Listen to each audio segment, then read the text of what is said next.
Eyedropper Fill and Paint Bucket can both be found under the Generate category, and they're gonna do similar things in slightly different ways. Let's start with Eyedropper Fill, and I'll just apply it to this photo here.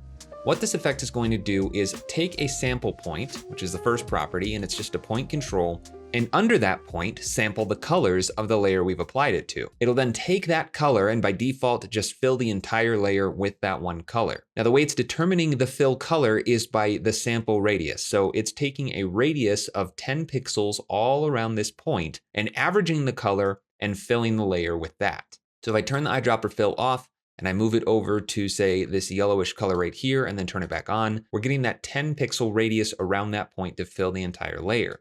Now, if I go to a spot that has two very different colors next to each other, like right here between the yellow and the red, in fact, let's just go right here where it's yellow surrounded by red and turn it back on, we're not getting that yellow color because the sample radius is larger than that one point. So it's averaging all those colors around that radius and generating this color. If I turn my sample radius down, we're gonna get closer and closer to that yellow color. Or if I turn it up, we'll probably get more and more red since there's more red around it than yellow. All right, I'm gonna reset that effect back to default, make sure it's enabled again, and we'll look at the other controls. Average pixel colors is how this effect is actually averaging those pixels. Its default is set to skip empty pixels, meaning if there's transparency or an actual alpha channel to your layer, it's going to ignore those empty pixels and it won't account for those pixels in its sample. But we could change this to all, meaning all pixels in the layer, regardless of whether or not they have transparency, all pre-multiplied, meaning that it will actually pre-multiply the color channels with the alpha channel or the semi-transparent pixels, or including alpha, meaning that it's also going to factor in the alpha channel of those sampled pixels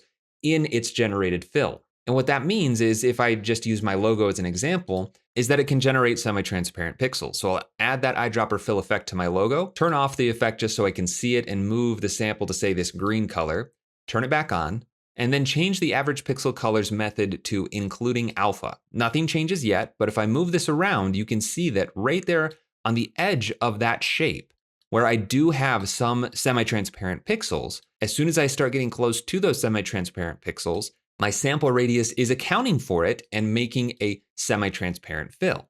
Changing this back to skip empty is going to ignore that alpha channel. And as soon as I get to that semi-transparent area, it's just gonna fill the entire layer with black. Now we also have this checkbox right here that says maintain original alpha. So if I check that on, then it won't do anything to our alpha channel. And instead we'll use the layer's alpha channel basically as a stencil. It'll maintain those transparent pixels. And finally, we have blend with original. If I turn that up or down, it's just like an opacity slider for this effect. All right, that's it for eyedropper fill. I'll turn off my logo and get rid of that effect on the photo. And then I'll go to the paint bucket effect and apply it. And this is again going to give us a fill point or a sample basically to generate a fill on top of. But we have a lot more controls for how it's actually filling this color. So I'm gonna grab that point control and just shift it around and show you that it's working basically just like the paint bucket in Photoshop. If you click the paint bucket on any single pixel in Photoshop, it's going to find similar colors based on a tolerance level and try and fill that entire area with the color that you have in your foreground. So I could change this to whatever I want, click OK, and that teal color is now applied. We have a tolerance slider, so I could turn this down if I think it's filling too much or expanding out or not enough, and I could turn it up a little bit further. And the fill selector is how this effect is determining what should be filled. By default, it's set to color and alpha, which means this effect is going to generate the fill on top of not only the color channels, but also the alpha channels. So again, if I turn my logo back on and I apply the paint bucket effect to it, I'll grab that fill point and move it to a transparent area. And you see that it's filling that entire area. Let me change this to an easier color to look at. And if I change the fill selector from color and alpha to just straight color, it actually doesn't change because in the case of this effect, it treats 100% transparent pixels like a fill color. But as soon as I add something like a fast box blur before the paint bucket effect, and just add a little bit of blur so that I have some semi-transparent pixels, not fully opaque and not fully transparent, then my paint bucket is only going to fill those 100% transparent pixels. And as soon as I move it past that area into the semi-transparent areas, then it'll take all of those semi-transparent pixels and fill them. So with my fill point over that little blurred area, if I change it from straight color to color and alpha, then I'm gonna get a much smoother transition between all of those blurred values. Whereas straight color is just going to say, fill everything that has a little bit of opacity to it or fill everything that is 100% transparent. Next in this list is transparency. And this is only going to work if your fill point is over a transparent part of the image. Semi-transparent pixels don't count, so it needs to be in a fully transparent area, and it will fill that. The next option is opacity, which is the opposite of transparency, so only 100% opaque pixels are going to be filled.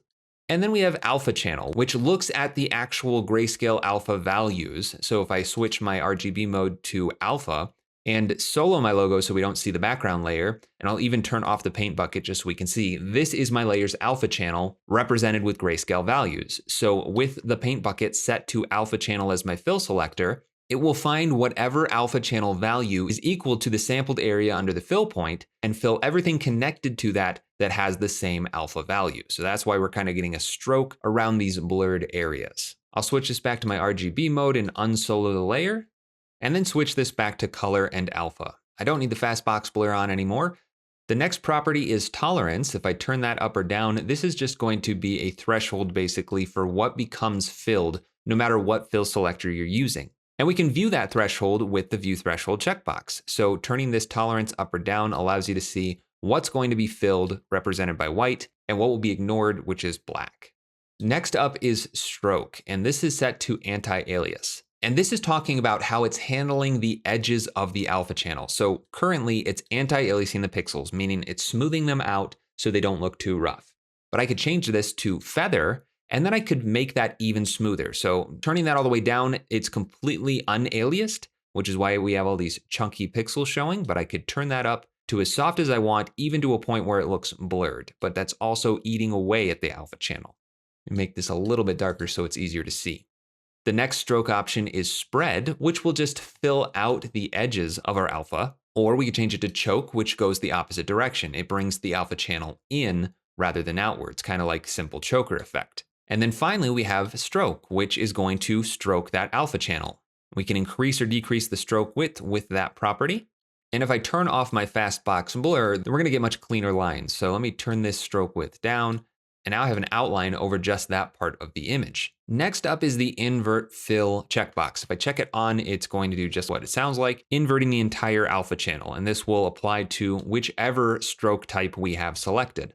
We've already looked at the color property, and then we have the opacity slider again, just acting as the opacity control for this specific effect. But the final option of blending mode is actually where this effect can be pretty useful. You can blend the effect using any one of these blend modes, but stencil alpha is particularly useful. If I turn that on, what this will allow me to do is basically remove parts of my layer. So let's pretend that I'm a terrible client and I gave you my logo with a white filled background. So I'm going to put a solid composite behind my layer, and actually white's really hard to look at. So let me make that a little bit darker gray. And say you needed to get to that alpha channel so that we can have transparency and overlay it on top of the green background or whatever you put behind the logo. I'm gonna reset the paint bucket effect, turn it back on, and move my fill point to be that background color. Then I'm gonna come down to blend mode and change it from normal to stencil alpha, and then check the invert fill button. That completely eliminates all of the gray outside of my logo. Now I do still have these 3 filled holes, and I can get rid of those just by duplicating the effect and moving the point to those gray areas, and I'll be left with just my logo again. It's not the most elegant solution, but if you're ever in a bind and you don't want to have to jump into Photoshop or some other program to handle this, it can get the job done depending on the quality of the source material. But those are all the controls for Paint Bucket and Eyedropper Fill. They're great little effects to know because they can get you out of having to jump into other software, and you can definitely find some unique uses for them. But that's Eyedropper Fill and Paint Bucket in a nutshell. Hey, thanks for watching. If you enjoyed this tutorial, then check out the other ones here on my YouTube channel. And if you like my teaching style, then definitely check out my longer form content on Skillshare and School of Motion. And if you want to support more tutorials like this one, check out my Patreon. You can find links for all of that stuff in the description of this video.